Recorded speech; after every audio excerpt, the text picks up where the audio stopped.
পবিত্র, আর কিছু থাকে না সেখানে। তখন আল্লাহ পাক বলতেছেন, আফামান শারাহাল্লাহু সাদরাহু লিল ইসলামি ফাহুয়া আলা নূরিম মির রাব্বিহ। আল্লাহ পাক ইসলামের জন্য, দ্বীনের জন্য যার কলকে খুলে দেন, যখন সে বেদ্দিন হয়ে গেছে তখন তো কলকে বাইর করে দিয়ে কলবে সিল করে দিয়েছে।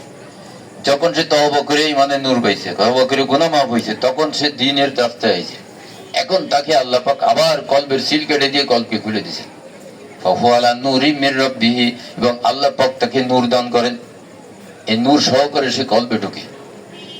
এই কলবে ঢুকার পরে এখানে 6টা স্টেশন সামনে আছে, একটা ক্রস করলাম, 6টা আছে। 6টা স্টেশন, একটা থেকে একটা দূরত্ব 500 বছর, তাহলে 500, 300, 3000 বছরের রাস্তা। এই যে রাস্তাটা, এর নাম সিরাতুল মুস্তাকিম। কোন গুনাহগার এই জায়গায় ঠাঁই নেই। নবী রাসূল ছাড়া, নায়েবে নবী ছাড়া, তওবা করে গুনাহ মাফ হওয়া ছাড়া এই সিলও কাটে না, এর ভিতরে ঢুকতে দেয় না আল্লাহ পাক, সিল করে দিয়ে দেয়। বাইরে তুমি যতই আমল করবো সব গুনাহে পরিণত হবে। এই জন্য প্রত্যেক রাকাতে নামাজের ইহদিনাস সিরাতাল মুস্তাকিম এত জরুরি পড়া। যেটা না পড়লে নামাজই হয় না। চিন্তাও করলাম না জীবনে যে এত যে পড়লাম, কি জিনিসটা, কি জিনিসটা হচ্ছে ওই গুনাহগারের জন্য সিরাতাল মুস্তাকিম বন্ধ করে দেওয়া হয়।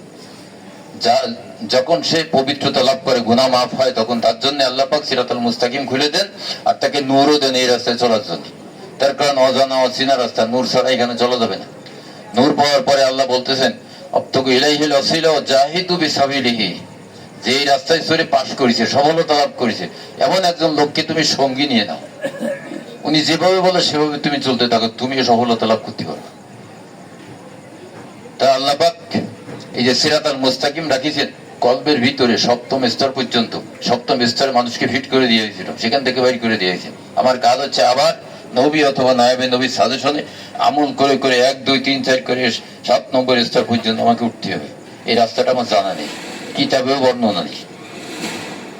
একমাত্র নবী অথবা নায়েবে নবীর মাধ্যমে ছাড়া এই জায়গায় ঢোকারও কায়দা নেই, এই পথে চলারও কায়দা নেই।